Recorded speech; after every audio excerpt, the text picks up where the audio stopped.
couple of different things that with the upcoming game with Clemson. You're catching one of the hottest players in the league in a Blossom game, and then you're catching a team that's struggled on and off the last 3 or 4 games. Yeah, I mean, and the word struggle has connotations that they didn't play anybody. Right. I mean, they played some that's good the way teams. the league is. That's the way, and it's been on the road. It's a tough loss, another close loss for them at NC State. Early quick turnaround against Boston College, but you put it on the nail on the head. The Blossom game is playing as well as anybody in the league right now. Posts up smaller guys, drives bigger guys, shoots over anybody. It's great on the glass. Just an all-around tremendous player that's had a great year, and he's playing as well as he's played all year long right now. Was he a guy that was a little bit under the radar when he came out of high school? Or Yeah, oh yeah, he was. He committed early to Clemson. I think during his junior year, he committed. Because I remember when we got the job, he had already committed to Clemson. Yeah, oh, wow. And I really liked him because I liked his activity level, and kind of saw him as a guy that, I think they might have projected him potentially as a 3-man originally. But he's obviously got enough strength, and he plays at the 4. But he's a guy at the next level, could easily slide over to the wing.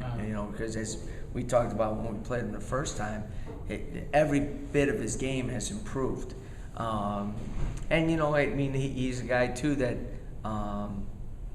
as a 4th-year junior, sometimes those older players in college basketball don't get the credit because of they're not sophomores or freshmen. You know what I mean? But he did obviously a good job of taking care of his body during that redshirt year, and he's made the most of those 3 years, and as I said, he's a premier player in our league right now. When you go back and look at the first game and the matchups you had on him, do you feel like they were pretty good matchups, or? Yeah. But as I said in the teleconference today, although statistically his numbers weren't off the chart, he was the central force of that entire game. And when they needed a big basket, he made them. And so we have to do a great job on him. At the same time, you don't win as many games as they have in this league with just one guy. They hurt us inside. They hurt us on the glass. Roper hurt us scoring. Avery hurt us with his ball pressure.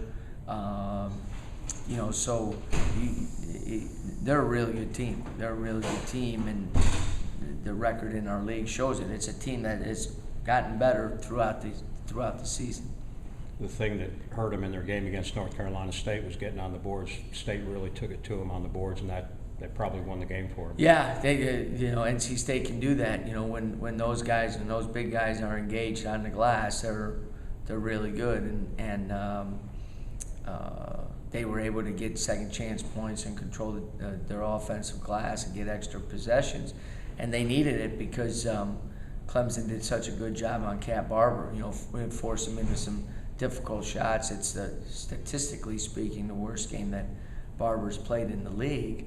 And they made what NC State did is they made some timely shots against them as well.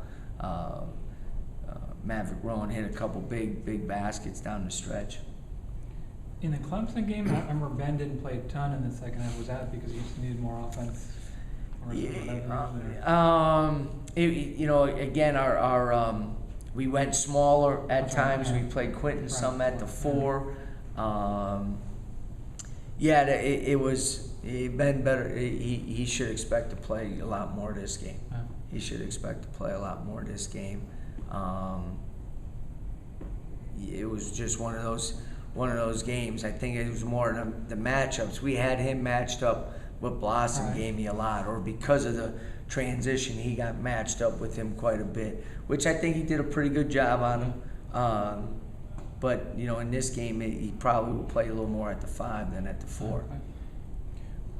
Prior to the Notre Dame game, we talked a lot about Zach and how well he runs the court, and it seemed like defensively you guys did a good job of making sure you were with him when he was running the court. Yeah, our big guys were dialed in on that.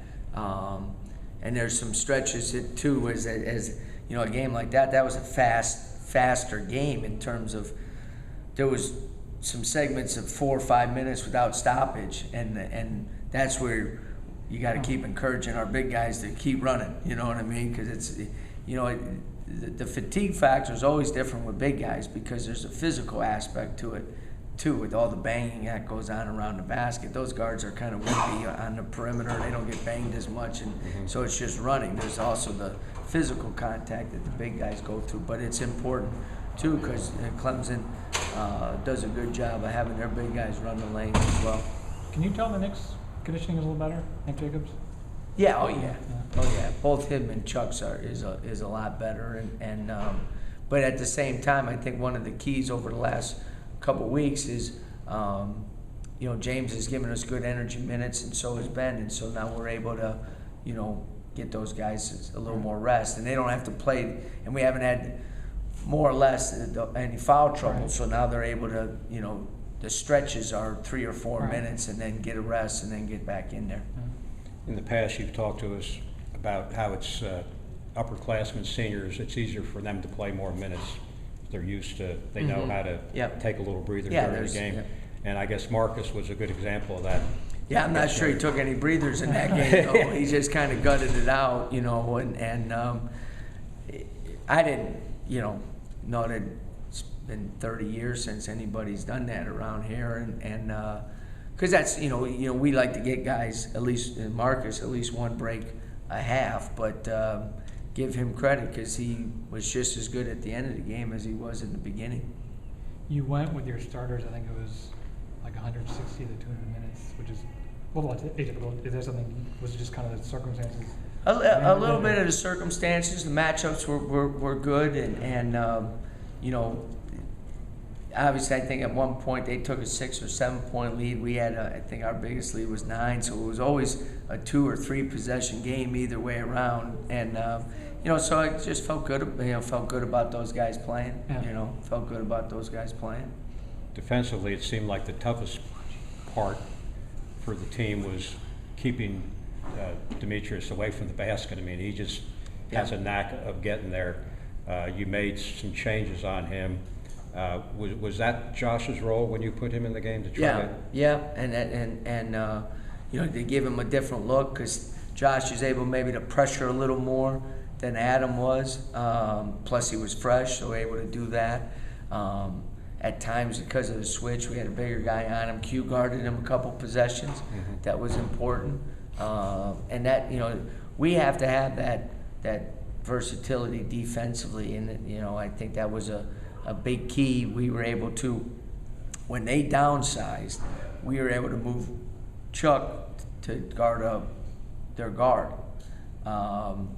and kept a perimeter guy on Beecham at the 4. So all their screen, except for that one screw up we had in the corner in the second 3, we did a really good job of taking away, because they run a lot of specials when they move Beecham to the 4. They run a lot of specials to get him shots, and we did a pretty good job of defending that.